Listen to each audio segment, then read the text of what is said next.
Whoa, hey people. Whoa, whoa, whoa, whoa. Long time no see.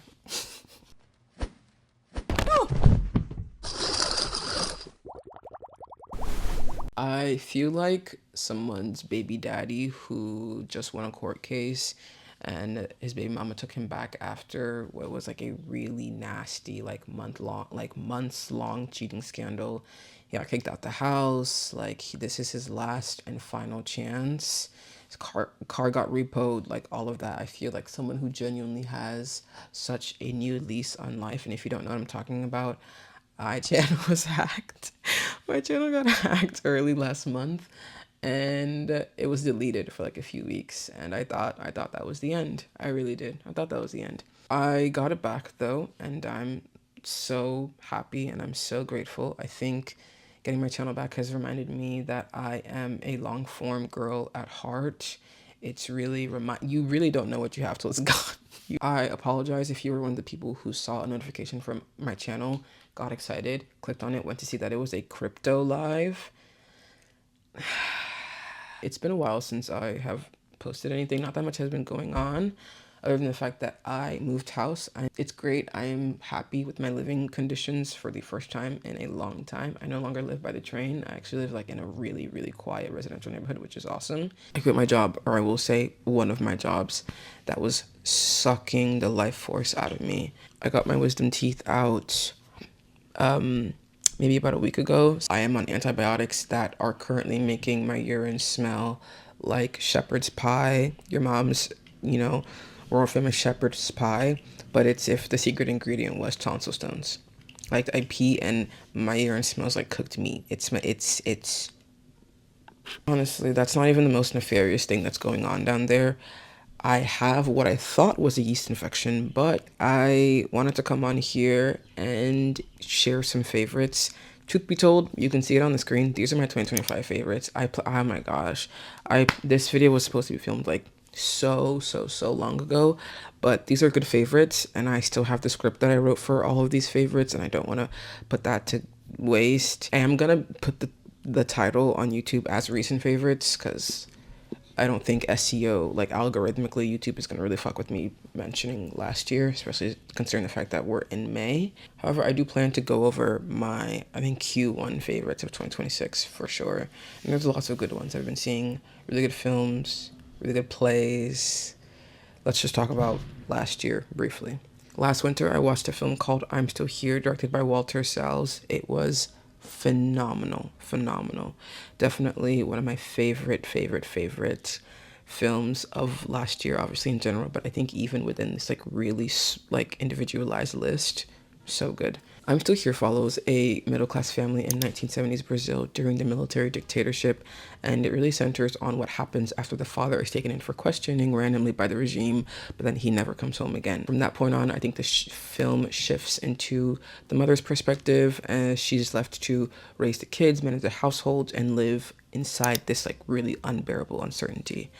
I think one thing about the film that I really enjoyed was that it really lingered in the domestic spaces, the dinner tables, the bedrooms of the kids.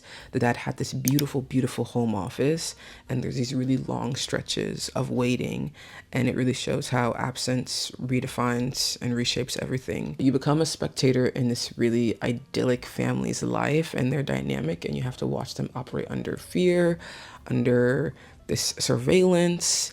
The film becomes less about the spectacle of politics and more about the psychological erosion that can follow through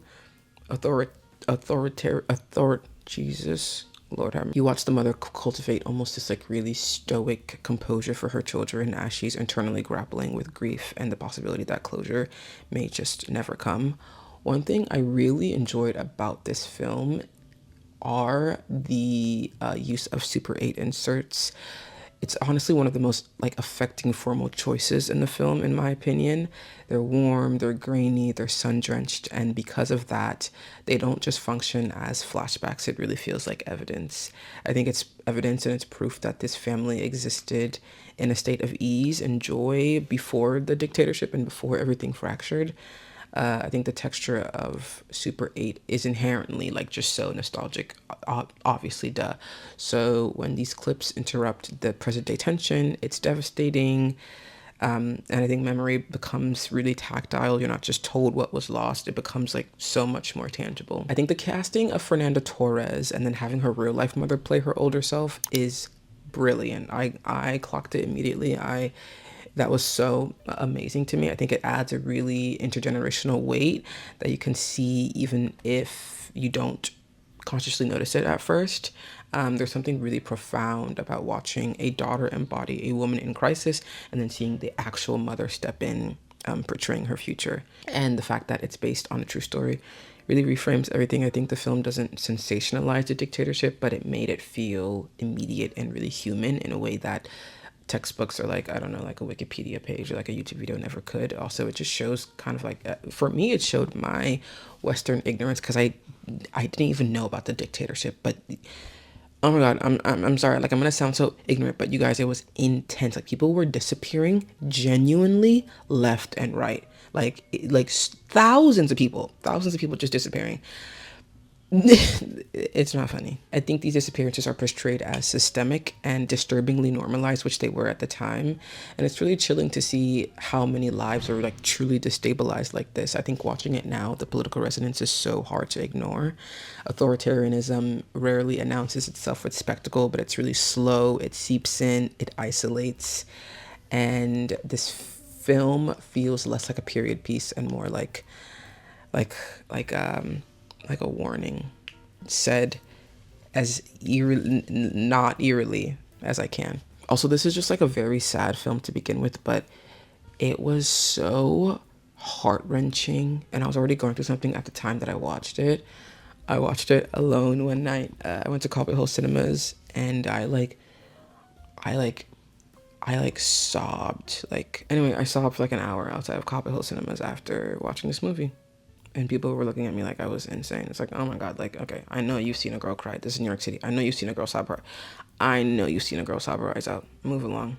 Okay, the next film is one called Let the Right One In. It's a romantic horror film. It follows Oscar, who is a lonely 12-year-old boy living in a very snowy Swedish suburb who's relentlessly bullied at school. His life changes when Eli, who is a very mysterious and seemingly ageless girl, moves in next door.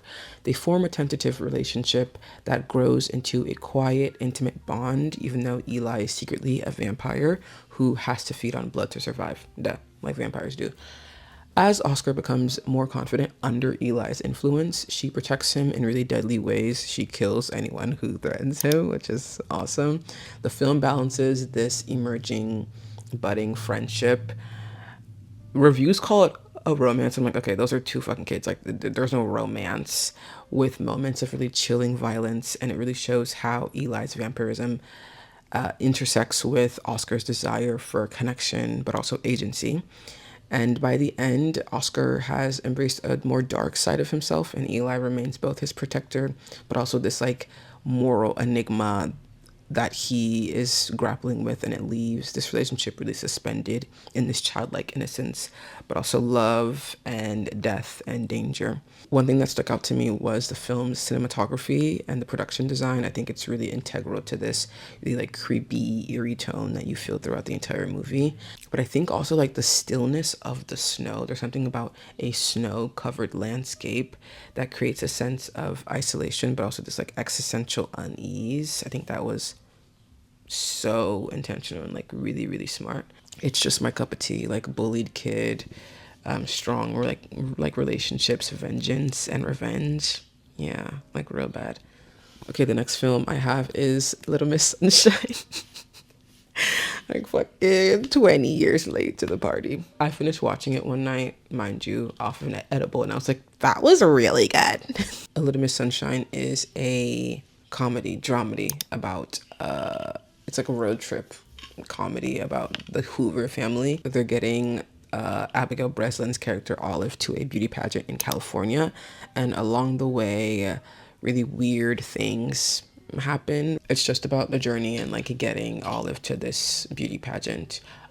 Steve Carell really surprised me in this. I feel like I had only seen him for his more like broad more like awkward comedy. So seeing him as Frank was almost like jarring at first, but in a really good way. There's a deep, quiet sadness in his performance, especially in the first half of the film. It's like in his posture, it's like the way he moves through like the rooms that he'll be in, but it's honestly in his eyes. His eye acting was insane. Sometimes I would like look at him for too long and I'd get freaked out. Like something in his eyes held such a pervasive, like deep melancholy that I believed. I was like, damn, like it almost felt like he wasn't acting. I was like, oh my God, like is Steve Carell okay? Not even like the character, not even Uncle Frank. I was like, is Steve Carell okay? Like he is convincing me in a really crazy way, like, but he's also bumming me out. Like there's something in his eyes that just felt, I don't know. Watching a film like this now, it really reminded me of how differently 2000s movies were structurally. I think the pacing feels looser. I think it's a lot more patient. Even the like mishaps, like the van breaking down and like all of the like disasters that are sprinkled throughout the film don't feel engineered for this like maximum chaos or spectacle. Now, I do think critiquing contemporary film is lame. I think there's so much stuff out right now that doesn't really play into like digital turnover or clickability, but I don't know what it is. Like movies back then felt so different, and there's a way that I felt while watching the movie that I can't really even like describe, but it's like movies back then felt really awkward. They felt like really inconvenient, and I think the comedy comes from the character instead of like a sense of escalation from the plot. I don't even know if what I'm saying is like making sense, but I think the film isn't like chasing this big emotional climax like you think it is, or at least like I thought it was. It just kind of lets these really small cumulative moments build, and I thought it was great. We're here. Oh my God. Oh my God, hold my hand. Oh my God, hold my hand. We're here. Okay, time to talk about Sorry Baby. Sorry Baby went triple platinum Grammy, Emmy, Oscar nominated within the circle of like 20 something young women living in New York City, like, but especially like the circles that I frequent. Like Sorry Baby was going so nasty, so crazy in group chats and iMessages. Like, have you seen Sorry Baby? Have you like Sorry Baby went dumb, it went stupid, like, and for that reason I've been wanting to see it for so long, and I don't think I was able to catch it in theaters, but I watched it in my bedroom after a very long day, and I think that was I was right where I needed to be for that film. Sorry Baby follows Agnes, a grad student whose life is quietly derailed after she's sexually assaulted by a trusted professor. The film drifts into these different moments in her life, before, after, years after, and it really shows how the experience settles into her rather than like explodes outward. I really enjoyed the depiction of her relationship with her and Liddy, her best friend. I think it's the emotional backbone of the film. Their dialogue felt so lived in. It felt so natural. It was so cozy. It was so intimate. It would overlap. It was really specific. It was like so genuinely so funny, but also absurd. In a way that I think like actual genuine friendships are. I think it's not written to sound clever, but it just is. I don't laugh out loud at movies. I don't find a lot of like movies funny, but I think this one definitely got me more than once. The humor feels really instinctive and it's warm, and it makes the connection even more precious. It feels like these characters have known each other for forever, for so long. And the casting I think was perfect. I think it was insane. I love Eva Victor and oh my God, that actress, her name is escaping me, Jesus Christ. I think their chemistry is electric. You can feel it through the film, but it's also like so relaxed. It's like not performative. And I think in a film dealing with something this heavy, that kind of friendship really feels radical and it feels necessary. It's not over dramatic or like over articulated. It's just like, it's steady, it's loyal, it's funny. I loved their relationship. I loved their relationship so much. Visually, the film wraps you in this really warm softness. The color grading, I think the muted tones of Agnes's home, the texture of her clothes, everything feels really intentionally cozy and intimate. And there's almost a warmth to the palette that creates this sense of safety and like domestic containment. It adds a layer of emotional complexity. The world around her feels really gentle and it feels really homey, even though she's carrying something so demoralizing inside. I think the fact that the words like assault and rape are barely spoken are also really powerful. At first, that's something that I didn't really enjoy. It felt like it was, the assault was something that this film was skirting around, but that's just like so obviously not the case. I feel like this was intentional. I think the film refuses to center the language of violation as its defining vocabulary, because that's not really even what like matters. I think instead it shows the aftermath through behavior, through silence, through shifts in energy, and that restraint really mirrors how many people actually experience but also like process trauma indirectly, internally, without always having the language ready to utilize, ready to say, ready to process, ready to internalize, ready to accept. And yeah, I think in a culture where like conversations like assault can be so polarized and loud, which I think is productive, this film's quietness around the entire thing feels really intentional, and I really appreciated that. I think it puts the trust in you as the viewer to understand. And I think in doing that, it really strengthens the conversation in general. Fabulous film, fabulous film, fabulous film, fabulous film, fabulous film. Like Ava Victor, I'm really excited to see what she pulls next. For this to be your debut, that's nuts. That's nuts. That's nuts.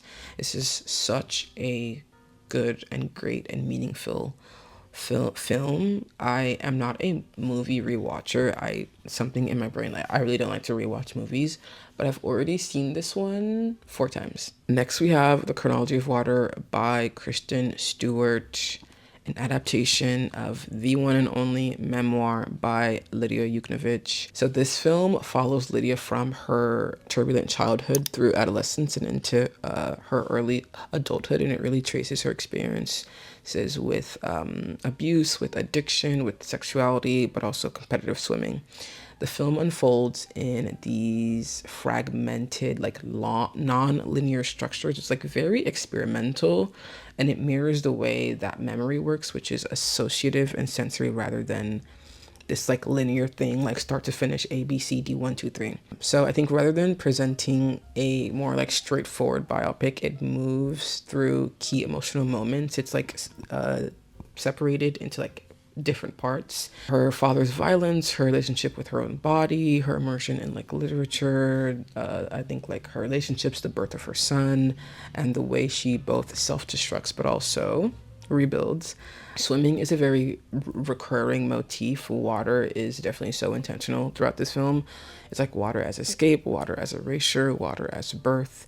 This film is definitely less about plot and more about the interior. I think it captures the messiness of survival and artistic becoming, showing how trauma and creativity can intertwine. And I think it definitely honored the memoir's structure by letting memory, instead of like this deliberate chronology, drive the narrative. I think Kristen Stewart did such a phenomenal job. I'm sure it must have been truly a feat trying to approach a book as truly a show-stopping as Chronology of Water. I do think she did it justice. I will say, however, if you have to pick between the two, to read the book first. To read the book, but also read the book first. I saw it with 2 of my friends. One had read the book and then the other hadn't, and I think you should read the book if you want to watch the movie. But also, you don't have to. You don't have to do anything you don't want to do. Okay, the next movie is one called Little Trouble Girls. I saw this at IFC Center last winter with my dear friend Jasmine. I had no idea about the movie. She just kind of like asked if I wanted to see it. Her pen and her like cinema choices are crazy. So I said, yes, I would do that with you. Little Trouble Girls is a coming-of-age drama set in rural Slovenia, and it follows a shy teenage girl who navigates the charged, confusing terrain of early adolescence. The story centers on her experience at this 3-day Catholic girls' choir camp, where things like female friendship, rivalry, faith, but also sexual desire begin to blur together in ways that she doesn't fully understand yet. I believe in the film she's 16. Yeah, she's 16 years old, and she's very shy, very like guileless, you know. The setting is quite rigid. There's these uniforms, there's prayer, there's rehearsal, and that strictness makes every glance and lingering touch feel all the more amplified. What makes the film land is how precisely it captures that in-between age. You can see the protagonist trying to understand feelings that she doesn't really have the language yet for. And admiration bleeds into desire, devotion bleeds into jealousy. The social dynamics between the protagonist and her friend and like this friend group that she's in feel really accurate. There's like these little subtle exclusions, there's like shifting alliances, there's like these really weird glances, like awkward silences. And I think the way that power circulates quietly within a friend group of like teenage girls, oh my goodness, yeah, like captured perfectly. The atmosphere is quite tactile. There's candlelight, there's beautiful, beautiful choral music, there's shared bedrooms, and it's really intimate without being sentimental at all. You feel how suffocating and informative this environment is for this protagonist. It is a film about awakening, but it's also about like repression and like religion, and how even in the most restrained, suffocating, repressive spaces, desire and exploration and curiosity can still bloom from it, which, yeah. This film meant a lot to me. That's a bit of me in the craziest way. So I love the female lead in too. She's so dear, and really beautiful. I found her performance to be really captivating. Okay, next is Carol.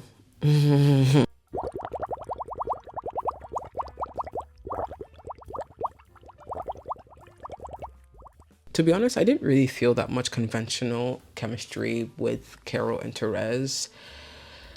I don't. Yeah, it's not like Portrait of a Lady on Fire, where the chemistry between these two characters is like undeniable. It's like it's irrefutably palpable, in my opinion.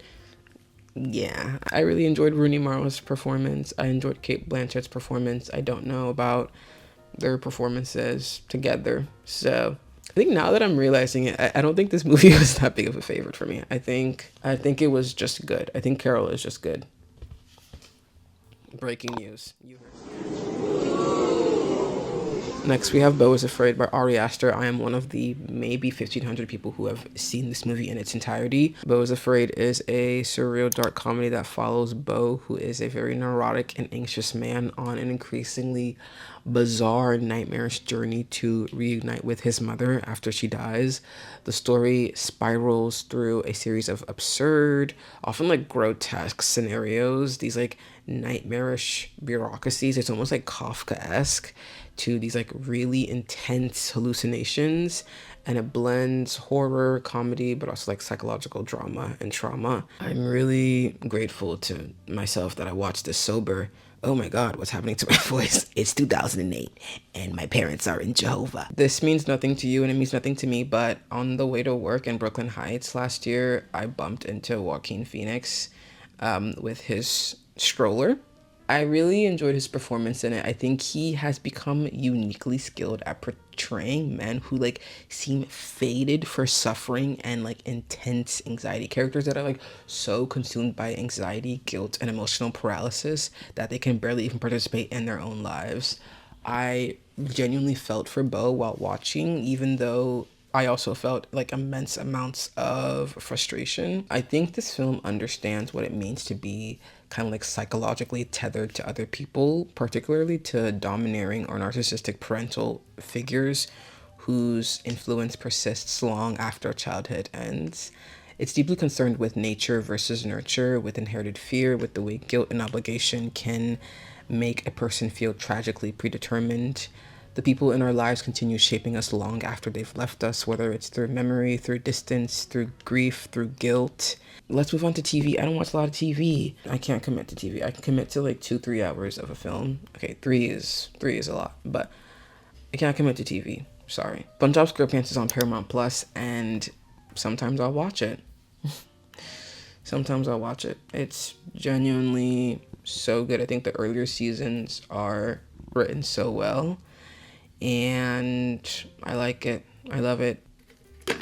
I can't suck through a straw. I've been healing quite well, which is amazing. There were 2 days that I was very irrationally convinced that I had dry sockets because I was like, also, it's a miracle that I'm even like recovering well with this wisdom tooth surgery because one, my swelling was gnarly, farly, disasterly. Like my swelling was insane. But also, I am such a person that like my tongue cannot stay at the roof of my mouth. Like my tongue, naturally, I'm always feeling around for what's going on in there. And so I still have like a lot of gum tissue that's swelling up. So obviously, day in, day out, I would like poke around in there when it was safe to. And I would get so paranoid that I dislodged my blood clots with my tongue. Sometimes I'd like really, really, really poke around in there with my tongue. And then I feel something sharp, which was bone. And then I'd like recorrect and I'd get really scared. Also, my blood clots are gone and my holes are like a lot more present now. And it is the joy of my life to, instead of like the syringe, I just have a water pick and I use it on the like most mildest setting. It is awesome to water pick and like flush out my holes and like see all the food come out. Okay, It's a Sin is a 5-part drama. It's set in 1980s London on the onset of, guess what, guys? The AIDS crisis. That is my thing. Like, ooh, that's my bread and butter. Like, AIDS stuff, I just love it. I'm sorry. I need to watch The Normal Heart too. Like, it follows a group of young friends who are bright, ambitious, they're reckless, they're hopeful, who move to the city chasing independence and joy only to find their lives get gradually overshadowed by an oncoming virus, this epidemic.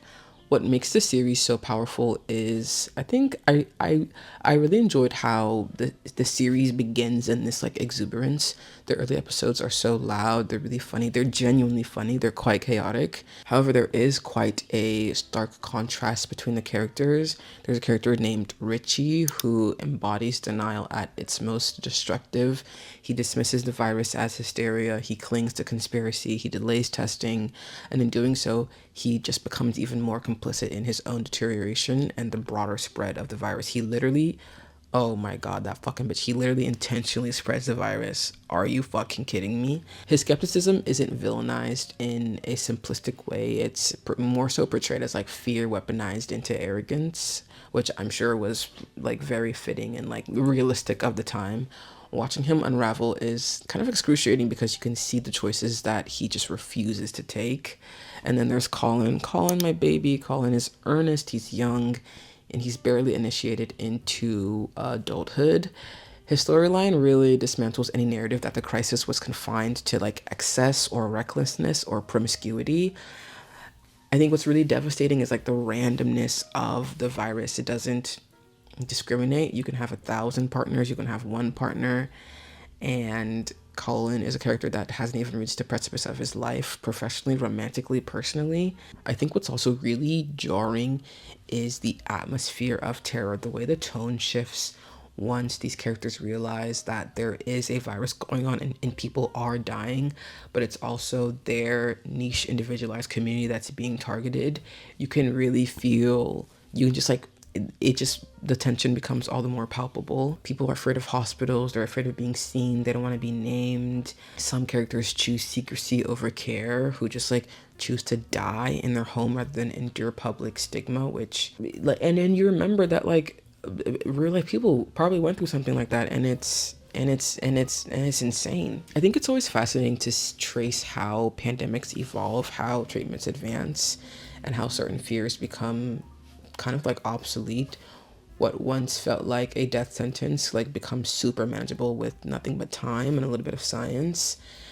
And I love AIDS stuff. I love the show. It's really, I think you can watch it in like a day, if not an afternoon or an evening. It's really good stuff. Next is Women Wearing Shoulder Pads. It's on HBO Max. It's a stop motion telenovela inspired comedy from Adult Swim. It's set in 1980s Ecuador, and it follows Marionetta, who is a rich entrepreneur trying to turn guinea pigs from like dinner into these trendy pets. This sparks a really like absurd rivalry with a businesswoman, Doña Quispe, who like runs this really famous restaurant in the city. I enjoyed the drama of it all. This is a very dramatic show. There's like giant guinea pigs, there's musical numbers, there's romantic betrayals, there's sabotage, and it's all played with this like really full and surreal energy. It's like all female, largely queer cast. Yeah, really fun watch, vivid colors, really like sharp and timely humor. You can finish this entire series in an afternoon. So okay, let's talk plays. I didn't see a lot of plays last year, but I think I've expressed my disdain for a musical on this channel definitely more than once. I don't like how they don't stop singing. Like, a song or two, sure. A musical is just all song. Why are we're gonna sing the entire time? I saw this play at the Shed last year called The Brother Size. Oh my god, it's insane. It's by Terrell Alvin McCraney, who I believe was one of the directors or producers of Moonlight. One of the two. The play is set in Louisiana. It's about two brothers. It's about Ogun. He's a hardworking, steady brother to the more younger, playful, carefree Oshushi. Ogun worries constantly about his brother who's fresh out of prison and very reckless. But then Oshushi's old prison mate, Elegba, comes in and he arrives and like really throws their relationship out of balance. Ogun's like trying to like help Oshushi like get back on his feet and reintegrate into society and be a normal person. The language and the structure of this play make everything seem like really mythic. It's like really hard to describe, and I wasn't able to take any photos or videos. But McCraney draws from Yoruba cosmology, so the entire thing feels very like archetypal, like these two manly men caught between fate and choice.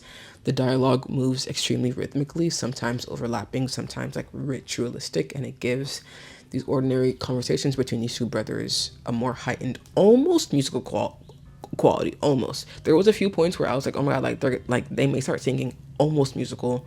It is a very tight and intimate play, but I think it resonates so intensely. It explores masculinity without like posturing. There are some queer undertones, but it's without spectacle, and it also explores incarceration without reducing anyone to a symbol. It's about the ache of loving someone when you can't really save them from themselves, but from a very specific cultural, but like primarily, specific familial but primarily cultural lens. The play starts out with the two characters, they're like this and then they like fill a circle of the set with sand, and then they stay within the confines of that sand the entire play. Music is really central to the film. There's like live percussion, West African rhythms that like pulse through these scene transitions and the emotional shifts of the play. I thought that was so awesome. And it was really moving, yet like really funny. There's lots of references and colloquialisms to like Black culture, African culture, like African American culture. And it was a great time. It was an amazing show. I think it's like sometimes all you need is good actors and a space and a compelling story. Okay, next I saw Ginger Twinsies, which I'm so glad I saw this. I saw this on like I think the last day that they were performing, which is the tickets were even more expensive, but it was worth it. Ginger Twinsies is a very absurd, high energy stage parody that riffs on The Parent Trap, specifically the 1998 Nancy Meyers version, and it turns this premise camp. It's very nostalgia, it's very like meta humor, and it pokes at millennial childhood while exposing how I think like absurd and ridiculous the original setup of The Parent Trap was. A lot of actors like double roles, like their accents like come in and out. There's like really exaggerated wigs, and it was just genuinely so funny. Some references I got, but some I didn't because I'm 27 and it seemed like a lot more for people in their like 30s or 40s. I also just mainly went to see Grace Ryder. So phenomenally talented. She's going to be like the biggest star person ever in the world very soon. Let's move on to music. Little Fantasy by Twice member Chaeyoung was dropped last year. Chaeyoung is my favorite member of Twice, so I was really excited for like whatever body of work she was going to put out. Didn't disappoint. It didn't disappoint at all. This EP from her was quintessential playful pop fantasia. There's a lot of like emotional honesty from her lyrics. There's genre fluidity, but of course there's this like melodic whimsy that is just so integral to her that I think she infused into every track really, really nicely. My favorite song on the EP, hands down, is Band-Aid. It's so, oh my god, it's such a good song. Like, it literally gives me chills. I wasn't a fan of Shoot. I did not like the title track for like a very, very, very long time. It makes sense as to why she chose it. I think I'm just now warming up to Shoot, and it's still not my favorite. I really love her song with Sumin. I love Ribbons, and I also love, oh, Downpour. No. Okay, yeah. Great stuff. Expected nothing less from Chaeyoung. Really, really good. I'm sure her next EP is gonna come out like 8 years from now, but I'm excited for when it does. Astral Signal, a lot by Gene Harris. That was like my morning album last year, and definitely still a lot this year. It's like 1970s jazz, funk, like deep soul, very cosmic. It's optimistic. Great, great, great, great, great, great album from start to finish. Memoirs of an Imperfect Angel by Mariah Carey. This album existed on my mom's hot pink iPod Nano. I loved it when I was, how old? Like maybe 16. I love it at 26. I love it at 27. It's a very sleek 2000s R&B album that leans heavily into like sensuality, intimacy, but also this narrative cohesion from start to finish. Conceptually, it feels like a diary of like loss and love and lust and regret and reflection. And Mariah Carey is really adopting this persona of a narrator who's moving you through this heartbreak and this desire and this reconciliation. The album's production is so modern, it's so lush, and listening to it as a child and now as an adult is so funny because I still think it's like still like a little bit too grown for me, but that is so funny because that's what I perceived Black female adulthood to be like. So I think I already mentioned the Glasgow School by Orange Juice. Scottish, like indie pop. Access to Light by Samba Jean Baptiste. This was his body of work. He released something this year that I'm definitely also listening to. But last year, I really enjoyed this EP. It's like gentle, feels like a gentle, reflective poem. My favorite song on it is Unfamiliar Heaven. Books. I didn't read a lot of books last year. I just didn't. Sometimes that just happens and you just don't. Love Me Tender. It's a trilogy by Constance Debray. I already talked about this on my last YouTube video. Yeah, a book that I love, a book that I hated, and then a book that I lied about finishing. This is a concise, incisive exploration of desire, of family, of selfhood. I think across 3 parts and like across the 3 books. It is autofiction, but Debray really blends intimacy with detachment, like detachment of self, to really dive headfirst into this queer exploration. Really enjoy her prose. Her prose is so sharp. It's like lyrical. I enjoy the focus on like personal freedom and relational conflict and how messy modern life and like autonomy and desire can be. Very, very, very, very good. I know she just came out with something that's not autofiction at all. It's like fiction based on one of her old law cases, and I'm really excited to read that too. So Rejection by Tony Tumtumide was one of the best reads last year. I think it's one of my favorite books genuinely of all time. It's a collection of short stories about how people ruin their own lives, both online and offline. Each character is deeply, deeply human. They're shaped by rejection and self-doubt. And Tumtumide really helps you understand how it is that they got this way. I loved it. Watching these characters spiral, often by their own hand, is equal parts brutal, and it's fascinating. The characters are very human. You learn exactly how they are and like why they are the way that they are, and it's really interesting to view someone who's like unintentionally but sometimes intentionally ruining their own life. I think it's rare and vital to see messy and flawed characters of color, especially like queer characters of color. I appreciate how these characters aren't really written to be conventionally sympathetic. They are complicated, they're contradictory, sometimes like selfish and quite cruel, but I think human in a way that literature often struggles to allow. I think for readers that are so used to seeing like complicated or messy characters, and female authors and their like girl failures, for instance, have been critiqued for their messiness, but also like it's always within this white framework. So I think that rejection really pleasantly disrupts that pattern, and it places complexity and moral ambiguity, but also this like selfhood firmly within the experiences of people of color. Tiltumide is genuinely such a good writer. It's just so refreshing to read a talented, skilled writer. He really knows how to pack a punch in just one singular sentence. Reading, there were some stories that hit harder for me than most, but all in all, it was such a great experience. I don't really enjoy short story collections, but this one was fire. It was so good. I even enjoyed how like meta the entire thing was. It was awesome. My MacBook is running out of space as we speak, so we have to go through this section quite quickly. Maybe not monthly, but like every other month I get a massage, and I get it with like CBD balm or oil to really help loosen my muscles because I have chronic muscle tension.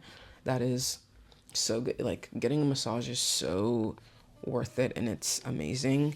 I've been stretching a lot more, and I think that also helps with feeling a sense of like routine, helping my body feel better. I love massaging with heat too. Heat therapy is awesome. For beauty, my favorites were Remy by Rosie Jane. Hang on. I don't think I have like ever used up an entire fragrance, and it's quite a simple fragrance. It's like citrusy, it's cardamom, it's like this like fresh, warm, spicy, but it's just, oh my God. It's so good. It's so good. It's so good. And this is the first fragrance I think that I have repurchased. Somewhere But Nowhere by Lore is such an amazing smell. It's like warm, it's woodsy, it's tea, it's calming. Like, it's amazing. Naturium is quickly making itself to be one of my favorite skincare brands. I really enjoyed their plant moisture ceramide cream. Even though I kind of lost it, it made my skin feel so hydrated, like so hydrated. The skin on my face. But then their Glow Getter multi-oil body butter, holy crap, that like saved my skin this winter. Like saved my skin. And those were really two outstanding products for me. Like Naturium is just really getting it right in the craziest way. I have simplified my makeup routine, some kind of face product, and then blush, and then I like to do my fake freckles, and then I'll do a lip. I can do that in around 5 minutes. It kind of feels like a boy beat. It's like boy beat adjacent for me, but it's also so quick. Like I get ready so easily in the morning, and it's like genuinely awesome. I don't use any more creams. I don't use like liquids. I was using a powder foundation, and I'm gonna go back to using a powder foundation, especially as the weather gets warmer. I was just using like what I had right now. I've really been into these like tree pick and drop braids. I found a shop in Flatbush that does them really well. I like more of like the bundle, like the boho more than braid, as we can see. The install that I did for like November for like my little Euros trip was, oh my God. Oh my God, I'm never gonna look at that again. I'm never gonna look like that again. And I had such good quality hair too. This is like Amazon hair, and it's dog shit. It's so bad. I really enjoy this style. It feels kind of like somewhat of a signature for me. I don't know. I just feel like the most like myself in it. I haven't done this in a really long time, but I did black gel nails for most of like Q3 and Q4 last year. And it's so funny because when I was younger, I wrote off a lot of like darker nail colors as like not flattering on my skin tone, which is ridiculous. I think I found it pretty intimidating when I was younger, but now it feels a lot like me. I traveled to Paris and Berlin last year. I think that was great. It's not one of my favorite cities, but it's a city that when I go back to, you have no choice but to understand why it's so loved. Paris is great. I would love to experience Berlin not in the winter. I still enjoyed my time when I went. I went with 2 friends, and that was awesome. Yeah, it's very like, there's a certain like interconnectedness to it that I am really curious to explore. Maybe when it's not like raining and pouring and like 30 degrees every day, but I still enjoyed it. A few of my random favorites. I really enjoyed biking everywhere last year. I am getting a bike soon, and I'm so excited about it. I did a lot of summer basketball and summer sports with my friends. That was really awesome. I'm getting better at my latte art. Self-taught, 100%. Started from the bottom. Now we are in fact here. I love a cup of tea with milk and cream. And now at an ice cream shop, courtesy of my friend Jasmine, I will almost always get, like, if there's a coffee or an espresso flavor, I'll get it. I love espresso. I love espresso. I love espresso.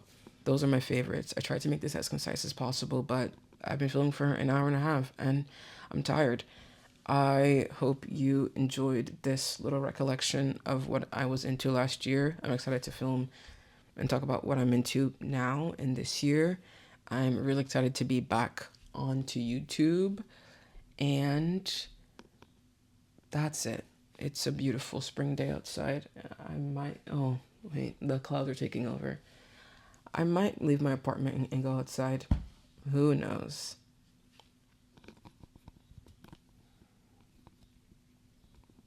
Wait. Thank you for watching. Goodbye.